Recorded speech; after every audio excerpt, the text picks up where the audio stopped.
Looks like we got it. Hi, Melanie. Good Hi, morning. let me Or just good evening to you. and good morning to you. Are we all set? How's that look? I think so. For those of you who are joining, we had to adjust our timing because the United States just finished daylight savings. We didn't want to make it too late for folks on the other side of the world here. So thank you, Melanie, for staying up a little bit later. And hopefully folks in the United States are up and about this morning. Absolutely, and thank you for your patience. Yeah, absolutely. So it's awesome to be, yeah, it's great to be live. I know we've done our little videos about baby sign language and infant massage, and yeah, fantastic. We can go live together. And Yes. yeah, so how Yeah, should I we get think, started? yeah, I think, just, we realized when we were talking that there's so many, uh, commonalities and just nuances that are similar between baby sign language and infant massage. And I know for myself, I have a 10-month-old who likes to scream, not cry, in order to communicate. I was like, I need to learn sign language. So I'm so excited to learn from Melanie. But I know that they're both really about getting to know your baby better, communicating with them better, having a stronger bond, which is sort of an added benefit aside from communication and all the health benefits of infant massage. You're also bonding, right, more with your baby because you've got this like similar communication style now. Yeah, absolutely. And for me, I think my little ones are now, I guess, little people, but I loved doing infant massage with my two just because it was such a special experience and such a lovely way to connect with them in that really young period as well. Absolutely. So let's get started. Do you want to share how you got into to sign language and what inspired you and how Yeah, where did your journey begin? yeah, sure. So it began quite a few years ago now. So my eldest is actually 7, and I have to say I didn't know anything about baby sign language, but I was really big on being able to, I guess, be on the front foot and being able to communicate with her. And I was looking for ways that we could spend time together. And actually, I stumbled across a baby sign language class. And when I saw it and I understood that this tool was going to really help me bond with her on a level that I didn't know was possible until kind of over one. Mm. It was just amazing, and I think she really thrived with using sign, and as a result we were able to bond really closely, and she was able to tell me so much, and I think I was hooked straight away, and yeah, went on to learn to teach baby sign language, and this is kind of my journey today. That's um, awesome.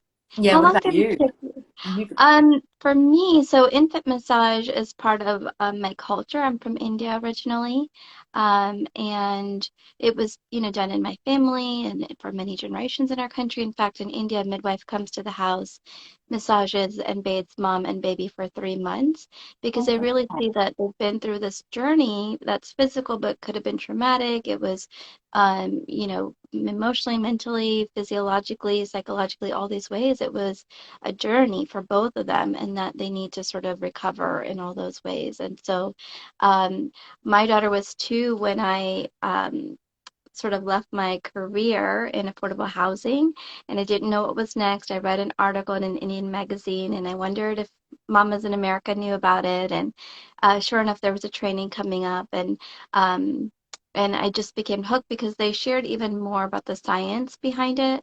When it's part of your culture, you sort of take it for granted, like, oh, that's nice. It's a nice, cute thing to do, but it's so much more than that. And I realized that in the training, because my daughter woke up with gas colic one night, and I went and did the routine, and she was relieved instantly. And I just learned so many benefits about it that I became even more passionate that every baby in the world deserves a power of loving touch. Like they need it. It's not just a nice thing to do.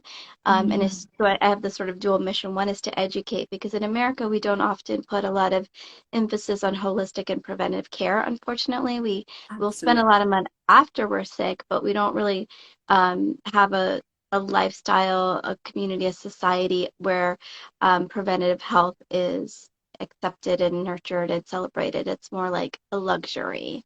And so I had to both educate it as well as teach infant massage and all its benefits. Yeah, well, I didn't actually realize that in India it was, I mean, yeah, it's something that they do for the first 3 months. So that's such Yeah, an awesome and special thing to do because, I mean, let's be honest, it does take a long time to recover from pregnancy. And also absolutely. babies, I think when, babies are learning to breastfeed as well, they're quite, they're taking in a lot more air when they're learning to breastfeed and they're a lot gassier in those first few months. Yeah, And that alone causes quite a lot of stress for parents. so So, much stress. Yeah. yeah. So I didn't realize that that was kind of a cultural thing. And Well, yeah, and even it's done in the slums. So here we might see massage as a luxury. absolutely. If you're, yeah, if you're in Thailand, you can get a massage pretty regularly. And in India, Mm, even like impoverished people who may not have running water or electricity are massaging their babies. And so yeah. that's how essential they see it. And even the Mm, founder, when she created the organization that certified me, it was an orphanage in India. She expected to see babies malnourished because it's a developing country, and she mm, found actually the opposite. And when she looked further, she saw that the older girls in the orphanage were massaging the babies, and so they were really wow. healthy and happy. And you just wouldn't expect that. So that really inspired her to bring it to the West, the idea of infant massage. But yeah, it's a part of the culture. It's a daily thing for babies. Yeah, it's great. And it makes a lot of sense because obviously with, as I was saying, with the whole gas issue, I know that from Yeah, with my babies. And we used to do the bicycle movement as just a fairly simple yeah, thing. But yes, admittedly, I so guess helpful. kind of, yeah, in the early days, I kind of stumbled upon infant massage as well. It wasn't Okay. something that I knew from the outset. It was something that I Googled. Yeah. And I particularly loved the I Love You Yeah. um, movement. So Yeah. that was one that I kind of included in my routine, but it wasn't something that I'd found out about until it could have been kind of age 6. It could have been age 10 weeks. I'm Yeah. not quite sure now. And it was obviously I was Googling because I had the issue of weird. Right. I was looking, That's what we I was, do. yeah, I was Dr. looking for Google. ways to solve it. And that's when I stumbled across the I Love You. Okay. Um, but it makes complete sense if they were massaged from a really young age, Yes. then they'll sleep better because Yeah. their bodies will be, clear of wind, but also just, I mean, everybody, yeah, massage definitely puts me to sleep. So, Yeah. you I know, know, right? It is definitely my guilty pleasure. yeah, yeah. So, It shouldn't be guilty pleasure. It should just be my pleasure. yeah. And and how's your baby? How did your baby take to it? Obviously, you're 10 month old. So, Both of them are great. So when I massaged my older one when she was a baby and my mom was here to help massage her, but at that time I hadn't gone through the training, so I didn't know that it's something that you should do kind of regularly at any age, no matter how old they get. Your babies never get too old for massage. Your kids, your tweens, your teens, young adults, everybody needs massage. Seniors. America's a touch deprived country. I don't know about Singapore, but we are definitely touch deprived even pre-COVID. And yeah. we see that in our, unfortunately, in a lot of ways manifesting in Mm, violence and addiction and, mental health issues. All of that, my husband's actually a mental health clinician. All of that goes back to lack of attachment in childhood because as mm, human beings, like it's not enough just to say I love you, and the nice things, but like we physically need to feel safe, loved, comforted, because you're teaching them a sense of body awareness. You're teaching them the difference between loving touch and not loving touch to protect themselves later as they get older and mm. are, dating and meeting people. So there's so many both long-term and short-term impacts of massage. But yeah, there is a almost a crisis in America of skin hunger, they're calling it, that happened during COVID, but there's a deprivation of touch between people, men to men in a platonic way, teachers and students, women, parents to kids. We touch our boys less than our girls. Fathers don't Mm. really touch their children because we just, in America, we tend to hypersexualize everything. Yeah. So it really is unfortunate. Yeah, and that's really interesting that you say it's been exacerbated as well during COVID, because I guess from my Yeah. perspective, I'm thinking probably, the touch issue is partly because people are just so busy. It's kind of let's get kind of, let's obviously get out of bed, get to work, get work done, get home, get dinner, kind of, all those tasks that need to be done on a day-to-day basis. And it's quite, I guess the way we are as a society, it's quite rigid because it's like we've got so many things to do, To do. and It doesn't help. You're right. yeah, it Um, doesn't, we don't stop, but actually we kind of, don't yeah, stop. then COVID kind of layered on top and people are worried Oh about gosh. getting too close or yeah. Yeah. It just made us very scared of one another, which is really Mm, unfortunate. People would report, at least, I'm not sure if the study was done worldwide or in America, but that people, the thing that they missed the most in COVID were hugs. It's not yeah. like all the other sorts of, forms of affection, but hugs. Like we missed hugging one another. Mm, And like it calms us, it calms the parasympathetic nervous system. There are all these benefits of hugging. mm. And same thing with babies. And so, um, you can, and I say this often to parents, just 10 minutes a day. It doesn't have to be, Excuse me. bless you. It doesn't have to be a whole long routine every Sorry. day. All you have to have is like 10 minutes that you incorporate into your schedule. And parents actually appreciate when they're given the time to just sit and bond with their baby. They don't have to clean or cook, change diapers, nothing. They just have to sit there. It's you and your baby, and you bond. And I would love to hear similarly how maybe sign language has that sense of like bonding and communication. Yeah, well, absolutely. So, I mean, with babies, I think, the fact is that they don't generally speak until they're about that 12 to 15-month mark. And that's a long time between when they're Yeah, born and when they can actually communicate simple words, even. So, the mama, dada, and very, short words. But they do have a lot to say and they want to be able to, they're little people who have a lot to say and share. And they want to be able to communicate that from a young age, and they just don't have the tools because obviously the vocal cords do take some time to develop. But the hand gestures are actually something that's very natural and very intuitive. And if babies can learn that, I mean, if you can encourage your baby to learn a hand gesture for, a need or a want from a really young age, so it is possible from around that 6 to 8 month mark. That would be obviously the very early end, but it's very yeah, much possible, kind of as a young baby, that they can comprehend what you're communicating and be able to sign back in response to that. So whether that's actually them proactively taking the lead or kind of responding to your requests as well. So it just means as a result, they're able to communicate with you. You're able to understand each other, other than, just the simple tools of obviously crying and pointing that, yeah. yeah, that they would naturally show. This takes it to that next level. And then as a result, you can really get to know your baby earlier, but also you're responding to them, but you're also letting them take the lead. And that's kind of, for me, the fact that babies can actually take the lead and tell you what they want, That's awesome. or what they need is Yeah. just, yeah, it's just really special. And I think as a result, research has shown, and I know, my family, but many, many families around the world would tell you that to be able to have that level of understanding just takes away a lot of tears and tantrums, hmm Well, which speaking is, of, right, that's just the first few years of their life. They call it terrible twos, but it's actually like 1 to 4. yeah, And then it gets better. yeah. What are some common misconceptions that you hear about baby sign? I think the number one misconception is that if babies learn to sign, then they won't learn to speak because, obviously they don't need to, they can sign. Right. But it's actually the complete opposite. So what signing does is actually give them a head start, obviously, because they can communicate with you.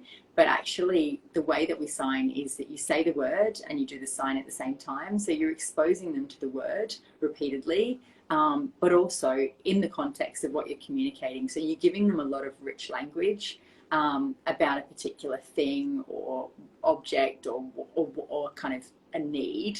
And they can understand and appreciate that. So what we do find is that babies who sign do generally transition to speech earlier, because they're confident as well. They're confident that they're Mhm. understood, and they're able, once they can sign, obviously, so once they can say the word, we do find that the sign does fall away because saying the word takes a lot less energy, generally speaking. Um, So when you're so teaching them the sign, you're saying the word with it. So for example, if you're teaching them milk, you're not just making the sign, you're also saying it. So they're seeing your yes, lips and okay. yeah, and Um, that's really key. That's the kind of the most Gotcha. important kind of fact, I would say, with baby sign language is making sure that you are saying the word clearly and it's in context as well. So there's no point teaching a baby to sign milk if you're not actually going to be giving them milk and getting them to That would be kind experience the good stuff. of So, and that's kind of why as well, like I feel it really works in context, whereas I don't really feel that baby sign language works so well with flashcards. I feel it okay. needs to be kind of experienced in your kind of Yeah. day-to-day life, so that it really helps them understand their world around them. So, for example, all the routines that you do each day, so bedtime, bath time, meal time, but also playtime. So if you're using signs to help you really complement those routines that you do, it helps your baby understand what's coming next, but it also really helps them be part of it. So Yeah. yeah, So, Melanie, this is, I think I've heard this here, and maybe it's some parent, if there are any parents of toddlers that are on that could confirm this, and I have some experience with friends that are going through this, that because of COVID and the mask, like the kids, the COVID babies are learning to speak later because they are not seeing the facial and movements and expressions, which yeah, is I'm how not. babies learn. Yeah, absolutely. I'm not surprised. And I think it's that whole kind of like shielded culture that we've got. And I think, yeah, I saw that in the early days that there was some companies that innovated with actually see-through masks. So, I mean, face shields obviously make that a lot easier for babies. But Yeah, yeah, look, I mean, actually being able to watch the mouth move and kind of the tongue amongst that, like that is actually a really key part of learning to speak as well. So, yeah, to be shielded by a mask does make things quite tricky. for the Um, but hopefully so kind of that's in the interesting. homes, yeah, but also I guess in the home environment where kind of the most important, I guess, people in a baby's life to learn, to communicate through are generally the parents or a primary caregiver. Yeah, And hopefully in the home environment then there's no need for masks as well. So yeah, I guess kind of out and about, but also in a childcare setting it does make it outdoor setting. it does make Yeah, it harder. Yeah, so it's a yeah. good point. It's one I have read about as well. So You have, yeah. So yeah, COVID babies are learning to speak later because of the mask, but it actually confirms what you're saying, that when you're teaching them sign, you're not only teaching them the actual sign, you're using your mouth expression to say yeah, milk, but and also they're your seeing eyes and yeah, body language is really important as well. it's I really think they can see important. you excited as well. So I think it's not generally with communication. I think it's an exciting thing to be teaching them to speak. So I Yeah, think what comes out when you're teaching them to sign is you are kind of quite animated as well when you're signing, and that gets them excited about communicating. So okay. yeah, Okay, so the misconception is that it does not delay speech, and in fact actually helps babies feel more confident and empowered to learn to speak earlier when you yeah, sign. yeah. So Okay. I think it really excites them about communication. That's great. I can't wait to, to do it with my baby. Yeah. Melanie has a course that you guys have to check out. Um, but I'm really excited to learn at least some simple ones to get her to communicate as opposed to just scream at me when she Yeah, needs something. absolutely. Yeah, and I'd love to know a bit more about infant massage as well. So I guess probably kind of, yeah, like if parents are starting out, what would you recommend? And just some, Yeah. Yeah, I mean, we talked about sort of the misconception here, at least in the West, is that massage is luxury. And I would say no, massage is essential to maintaining health, but also improving health. So if you massage your baby for just 1 month every day, you are increasing the number of white blood cells they're producing, which means they can better fight off infections, colds, flus, all those things that are so common in baby's first year. And then I can talk a little bit just about all the benefits. And then I think Melanie and I are also going to show you some strokes and specific signs that will help you guys get started right away. yeah, that sounds great. The benefits for those of you who have never heard of baby massage or who have some understanding of it, short term, you can increase and deepen sleep patterns, relieve gas, colic, constipation, acid reflux, which I found with my little one as well. Um, Mobility, circulation, decrease postpartum depression, improve the breastfeeding relationship, of course, improve immunity. You're improving their body awareness. They're really understanding, okay, this doesn't feel right.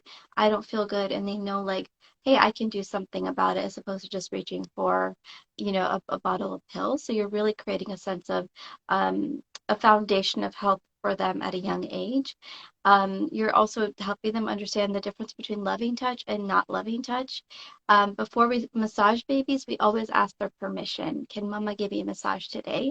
So it's that same sense that baby sign gives. It gives empowerment to babies. The same idea of baby-led weaning, like you're putting it in their, hands, so to speak, to decide kind of what they need, because they do really know and are so wise in so many ways. And so when we ask a baby permission, they're actually determining, okay, I want to be touched right now and I don't. So when my daughter was 2, Mm. sometimes she would say no, and I had to get over my feelings and say, okay, like that, this is your body, even though I'm your mother and I love you and it's out of loving touch, you have a right to say no. And that didn't last long.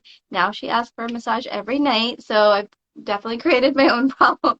But the other benefit is that very quickly they'll start massaging you back. So you'll see your little ones, your toddlers, they want to give you a massage or they'll massage their baby dolls. And when they're in that age, like with my daughter who is very strong-willed, we have to give them options. Like, do you want to massage my left leg or do you want your right leg massage or your left leg? Do you want to help mommy make the massage oil? Do you want to massage your baby? So that they feel a sense of ownership in the process. Mm. And it just doesn't have to be long. 10 minutes a day can be really, really powerful and impactful for your baby to see health benefits, benefits to their stress and overall relaxation. And then we're talking about something that you do now as a foundation that becomes part of your family's lifestyle that will outlast you and it will last for many generations. So when you massage your baby and you make it a part of your life, they grow up to do that. They're going to do that with their kids and their grandkids. So you're literally transforming their lives and the lives of your future generations by massaging them, because that loving touch is so important for society to not be as aggressive, not be as Mm. violent, not be as prone to addiction and other issues that we're seeing today. So it seems as something nice and light and no big deal, but it's actually very, very powerful. Yeah, amazing. And I think, as I said before, like I think it's just giving yourself permission to kind of slow down and take the time, Yeah, because yeah, even that we don't do, we generally don't speaking. do. Yeah. So Yeah, nobody gives us that permission, right? I yeah, definitely had moms say like, "Oh, I love coming to infant massage class because I don't have to do anything else. Like no one is asking me to do anything else yeah, except be with my baby." yeah, And I don't think we feel like as moms, even at home, like we can't just sit and chill with our baby. We got to do the laundry and pay the bills and yeah, run our businesses or whatever everything else we have to do. So, yeah, so again, like this is helping you bond and communicate with baby just like sign language. yeah. It's great. Well, shall we? Yeah, like Yeah, I've got a few top starter signs that I'd love to share. let's do it. So, I'm so excited. yeah, so I think probably one of my favorite signs is more. And I think the reason is partly because, as I said before, it really empowers the baby. So if your baby has the tools to ask for more, be it more food or something they can play with or an activity that they're loving, it's going to be one that they are going to take to quite quickly because they understand that it's going to really meet their need. Get some more. And Yeah. it was one that I saw right throughout my look when my baby was a baby, but right through into toddlerhood when they could actually speak. So it's one that they used to emphasize things as well. So the way to do more is just like this. So Okay. more. Yeah, perfect. So I love more. Probably that's it. Probably I guess universally loved sign is it's milk, I'd say. So I'm just going to hold my hand up higher than I would normally, but just for the Okay. purpose of the video. So you'd normally hold it up around kind of chest level. Okay. But yeah, you're just squeezing like that, just one-handed. So I Just one love hand. milk as well. Um, sleep, What about massage? What's the sign for massage? it's a good one. Um, Is it like it's not this? one I teach actually, so I'll have to come back to you on that one. No. So good question. But yeah, generally speaking, I just teach functional signs that are really going to Okay. help you kind of in daily routines. Yeah. But yeah, I'll come back to you on that for Put that sure. one again. Yeah, so there's milk, I'm going to say more, sleep, Okay. and yeah, they're my top three from today. So Um, that's right, I'll share the top three. top But three. if anyone's interested, I do have a free mini ebook that has my top 5 starter signs. And Okay. obviously in my course, we teach a lot more signs. So yeah, I'm happy to, if anyone emails, sends me a DM, I can get that mini ebook over to them. But before Excellent. we So launch, more milk, just one hand for milk. yeah, And just one do hand. all Yeah, of them happen at sort of your chest it level when you it actually sign? depends. So they're all body Okay. part specific. So yeah, look, it really, yeah. Okay, Um, so it and varies. I mean, the signs I'm teaching today are ASL signs, so American Sign Okay. Language. And when I say milk is a one-handed sign, actually in Auslan and BSL, it's a two-handed sign, and Oh, it's quite okay. different. So yeah, we'll just stick to ASL today, but I am actually going to be launching my course in British Sign Language version and also Auslan version in the next couple of months. So So yeah, let me ask you a question. You may not know the I answer knew that to was this, going to. but if a baby was like sort of trained in American Sign Language, would they understand some of the British Sign if they Yeah, look, were some of quick? them are the same. I'd say, like, out of the signs that I teach, I would say about a third are the same. But it might be that that third is different with BSL and ASL and Auslan. So Okay. it, it's fairly intuitive, and obviously, Yeah. all of those countries speak English, but the deaf language has evolved over time, and as yeah, so there are regional nuances as well. So that's why I'm going to come up with the Auslan version as well as the BSL British Sign Language version. Great. So And the yeah, third one I cut you off on, but that's sleep, right?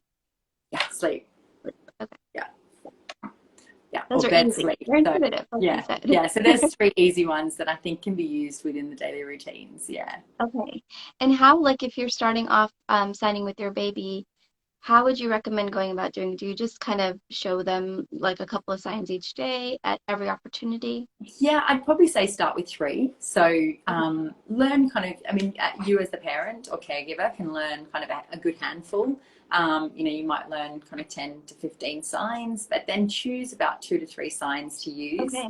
and just sprinkle them into your daily routine. So you've got to use them repetitively, because, yeah, baby isn't likely, especially a really young baby, isn't likely to learn straight away.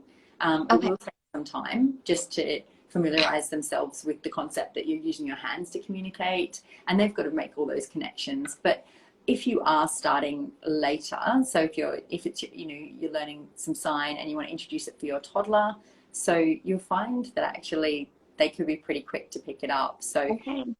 I guess probably what I'm saying is in the early phases, you might just stick with a few really key and core signs. Okay. And then once they get the hang of it, sprinkle in some more. But with an older toddler, they're going to learn quickly. So that's why it's really good to know quite a few signs. Start with a few, and then very quickly add more as they pick it up. Because yeah, an older toddler is likely to pick it up, especially if they're motivated. So choosing signs Yeah. that motivate them to communicate and want them to transition to words, that's the key. Okay. Yeah, and it does happen quickly. So And yeah, but my I'd love my to. little one is 10-month old, and we have a Yes. question from Megan, who's my virtual assistant. But um, my 10-month old, I guess at around 9 months they start learning how to clap, right?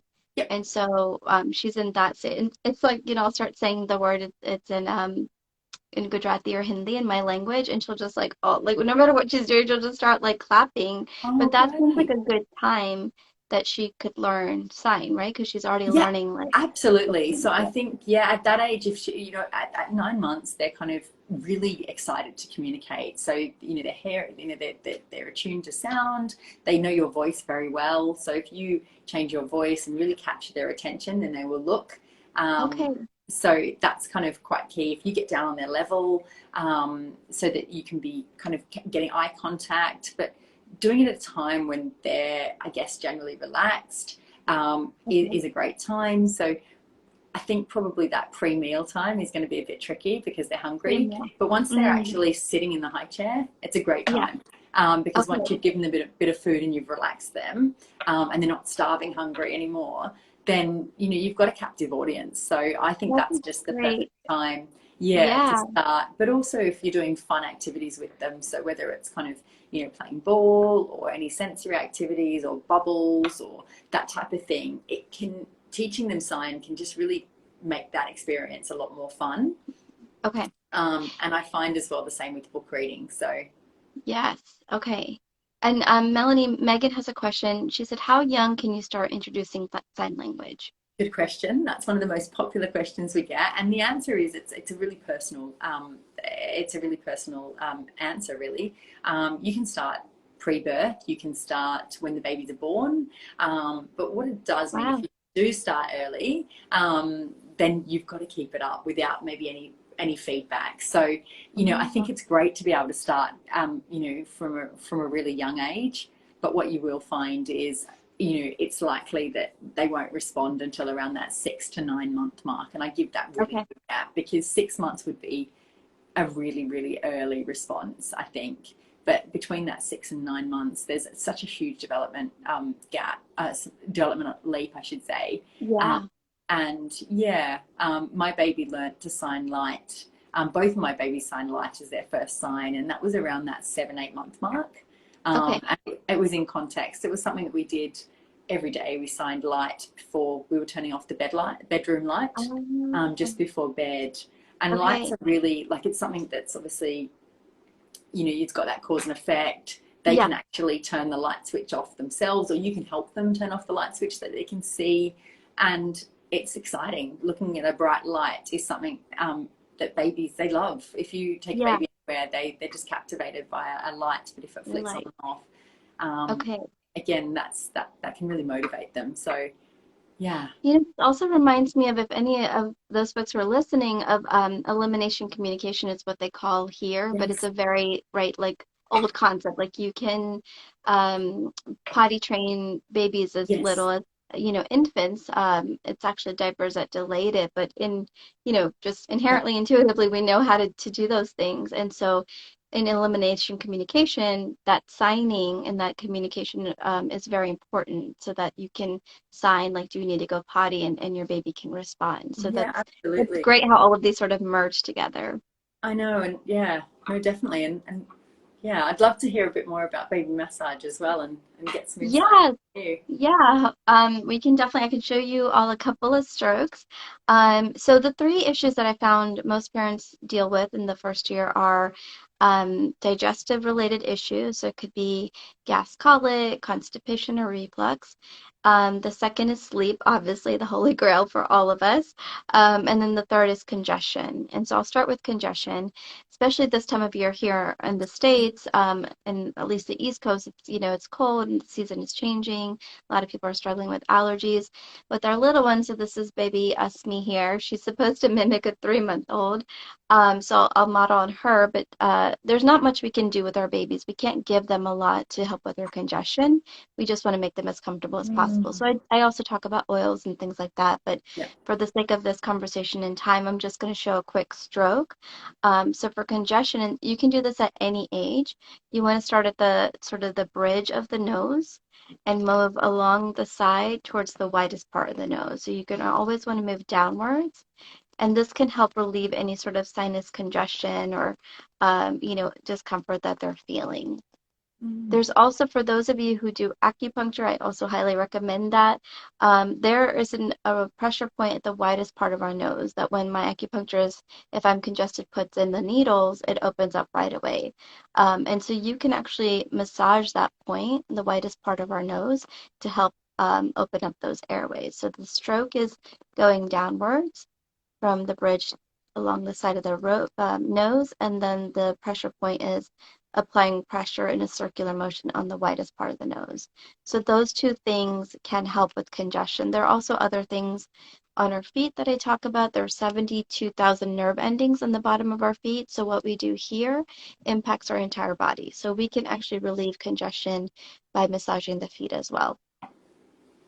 For constipation, if your baby either has occasional or chronic constipation, you can actually massage their belly in a circular motion to relieve that. So the one thing that I need to emphasize is that anything that you do to baby's tummy has to be done in a clockwise direction, never mm, counterclockwise. The reason is that's the direction of our digestion. So you always want to move matter downwards, not up. I definitely had a mom that I was teaching. I get a lot of uh, feedback and reactions about the gas colic and tummy routines because baby, doctor will ask you how many diapers are they having, how many poopy, and all Mm. those sort of measurements because our digestive health is critical to our overall health. And so people will say, "Oh my God, the gas colic routine, killed it. It was so effective. This was amazing. Baby, eliminated as soon as I massaged their tummy." And one occasion I had a mom say, "Oh, it was so great. My baby projectile vomited everywhere." And it took me a Mm. second to realize, like, what? What do you mean? And then I realized she actually did the massage in the wrong direction. Right. Yeah. So she did it counterclockwise, matter went upward as opposed to downward. So always, always, always clockwise. We don't want Mm. them to have that acidity going back up throughout their body. So that's the one tip for digestion. For the constipation routine, around their belly button, you can massage. So imagine there's a belly button here. Massage again in a clockwise direction, in a circular motion. Yes, so Megan shared Mm. that she said, yes, it worked amazing on our newborn. She exploded. So exploded is a word that you hear Yeah. a lot of when you do the tummy massage. Yeah. That's what happened to my daughter. I exploded her, and that was like many, many times. So, Yeah. um, so massage in a clockwise direction. The other thing that you can do and it's good to do tummy massage every day, even if they're not feeling one of these things, just to maintain Keep healthy them regular. digestion. But Yeah. you can, and it's going to be a little bit tricky to show here, but you're going to alternate the blades of your hand going from the top of the belly button downwards to the upper thighs. So again, this is helping move matter down, and you're going to alternate your hands. Yeah, So okay. there's a whole routine that we teach for gas colic, constipation. I even found it effective for my baby when she had acid reflux. And then again, there are points on our feet that we can massage to help with digestion. And then the last area is sleep. And so the legs, if you have a touch sensitive baby, or you just don't know where to start and you're a little bit nervous because you want to be firm enough. If it's too light, it'll feel like a tickle. You need it to be firm so that they feel the impact. Obviously, not too strong, but firm enough. So Mm. men actually are great massagers of babies. Mm. So it's a great thing for partners and fathers to do. But for the sleep, start at the ankles and move upwards up the leg, alternating your hands. If your baby is, say, 4 months or younger, when they really don't have a lot of muscle tension, they can't hold their leg up themselves, Mm.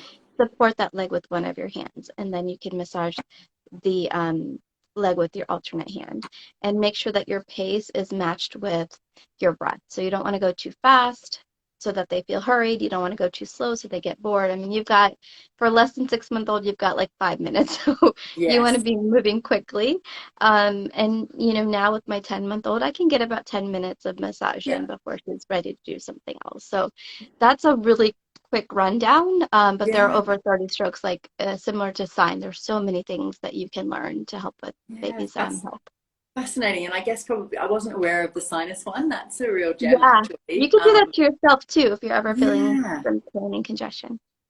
Yeah, it's great. And so, in terms of positioning, so obviously Yeah. you've got your baby there to show us. Is that the position that you would recommend? So when you're No, so massaging, no. So Oh, okay. For the face, yeah. So that's a great yeah, question, Melanie. Most important thing is that you want, as a parent or caregiver massaging baby, to be comfortable. yeah, If you're in pain and you're not comfortable, you're going to transfer that energy. You're going to be wanting to be done, and baby's not going to enjoy it. The other thing, just like for Melanie mentioning when to sign, like you don't want to teach baby who is hungry how to sign. You don't want to massage a hungry baby. They need to be somewhat fed, although after eating, you want to wait 20 minutes to massage the tummy yes, area.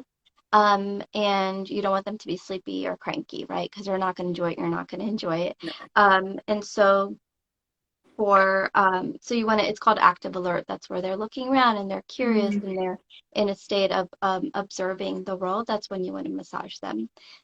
So for positioning, you can, when before they're mobile, so 6 months or earlier, I like to have my girls on the bed because that way I'm comfortable and it's warm and cozy. It's a very yeah, intimate environment. You can set, if you like candles, you have a special massage music, all of those will act as cues for your baby. Um, you can have them, once they're mobile, you can have them on the floor. If you have any sort of back pain, you could sit in hero's pose. You can have your legs stretched out and have baby on your legs, which is also a great way. As they get older, if they want to just be close to you, you can give them a toy in their hand. If you're doing, say, the sinus stroke, you can do that with them laying down, but you can also do that with them in your lap. So, Yeah, lovely. of course, be careful with any long nails. And I actually have something to look at, so it's hard if you don't have a mirror in front of you, but you can massage them on your lap as well. So just be comfortable and make sure that baby is safe, of course. Yeah, good. Well, thank you. There's some great tips. Yeah, and I guess probably from my perspective, I think, yeah, I think obviously being able to help your baby release the gas, sleep, but Yeah, also during those times, when they are congested, it's, yeah, they're so miserable. It looks so sad when they're congested. yeah. And So would you, whatever we can do. yeah, and would you do like, does that have any impact as well? So I guess probably my natural instinct would be, take them into I guess a steamy bathroom Yeah. just to kind of help hmm release it. Would you massage after or before, or does it not matter so It much? doesn't matter, but that's great. There are so many, like we will have a oil diffuser on, so I'll put a lemon Yeah, oil in that. We have an air purifier on, and then I do the massage. So all these things can help her be more comfortable and release some of that. Using the nose Frida is very popular yeah, here, or a saline spray. So all of these combined yeah, can help baby. yeah. Great. But the massage is really effective. Yeah. Yeah, perfect. So should we see if we have any questions and then talk a little bit about what we like the specials and all of that we have? Yeah, sure. Okay, great. Any questions from folks?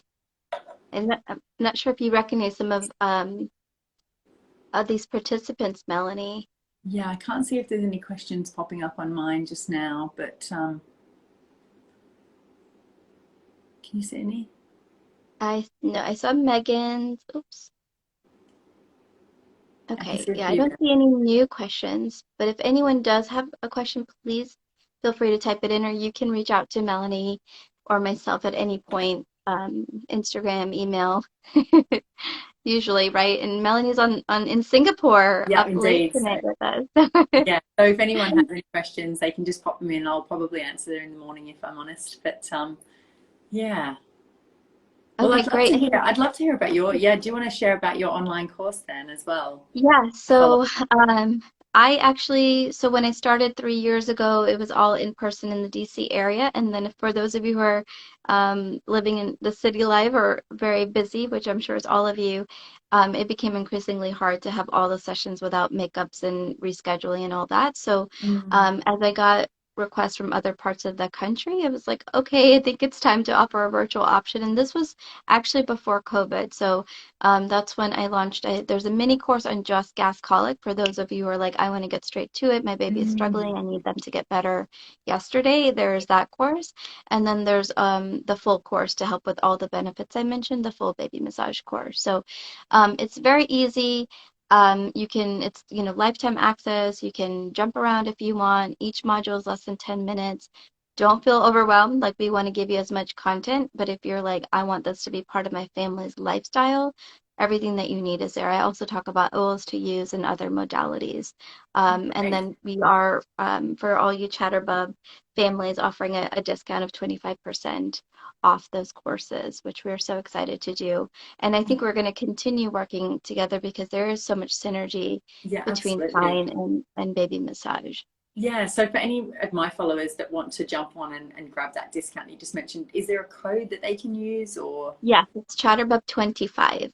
Chatterbub 25? Okay, yeah, perfect. And then my course as well. So similar story. So I was doing play groups in Singapore, but Oh, wow. yeah, and obviously makeup classes. People used to back in the day, people were traveling quite a lot in Singapore. So I was Okay. looking for ways that I could provide a course that would be accessible anywhere, anytime, so that if Okay. families were traveling, then they can kind of tap in and not miss out on that opportunity Yeah. to learn during that toddlerhood. So I decided to go online, and it took me quite a while to actually film the course and get it up and Fun, running. fun. So it appeared that I was in response to COVID, but actually it was in my plans pre-COVID as well. Yeah. But I finally launched earlier this year, and yeah, or just a few Excellent. months ago, really. And my course is great because really gives a solid understanding of baby sign language, why you'd want to sign, but also I think most importantly a strategy for how to sign and what signs to actually choose as well, because so many families would say to me, oh yeah, I tried baby sign language, but it didn't really stick, or my baby didn't sign back, and that's quite heartbreaking. And I want anyone who does my course to be able to sign successfully and easily. And I think signing is so much fun. Once your baby signs back, it's so rewarding, Yeah. and it's actually reasonable. I'd say it's a little bit of effort to learn the signs, and obviously to understand the theory. But once you've got that, it's such an important, yeah, it's just such a really rewarding tool. For both baby and both caregivers. And I think my husband as well was quite skeptical initially, but it was They are. yeah, but look, he really loved the fact that, through simple signs, he was able to connect with our daughter at a really young age as well. So yeah, it really just, yeah, can't tell you how special it was. So That's awesome. yeah, yeah. And my course also includes recipes as well as some baby sensory ideas that you can incorporate signing into. There's an ebook which gives a lot of theory as well. So yeah, there's lots of goodies in there. And yeah, I've got a 25% offer as well for your followers. Thank you. I really appreciate that. Yeah, so it's just Vyana Infant Massage is the code. So that's all one word, Vyana Perfect. Massage. Vyana infant massage. Okay. Yeah. Um, and how long will that be available to folks? Did Look, we decide? Okay. yeah, I'll keep it open for the next few months actually. Okay, So great. Yes, we'll do the yeah, same. And yeah. if there are any other, do we have any other sort of tips or last minute comments that we want to share? And folks who have just joined or who have been on and have any questions, please don't hesitate to ask. We want to be a resource and as helpful to you as possible, because we know how difficult this parenting life is, no matter where you are, right, in the world. Yeah. It's very hard. It's very, very hard to do it alone. So Yes. um, we're helping you create your tribe, and we're here for you. Yeah, absolutely. So great to be on live with you. And Thank you, yeah, Melanie. And we're yeah, gonna do more of this because I want to yeah, learn from my baby.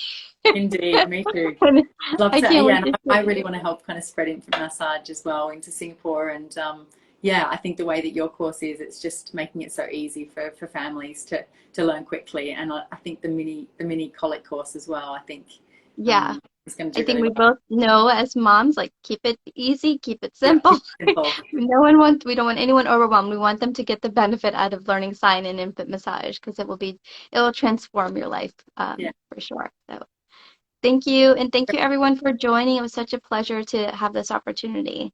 yeah. And good night to anyone in my side of the Good world, and night have in a great day Singapore. to everyone else on your side. All right, see Thank you. you. Bye. Bye bye.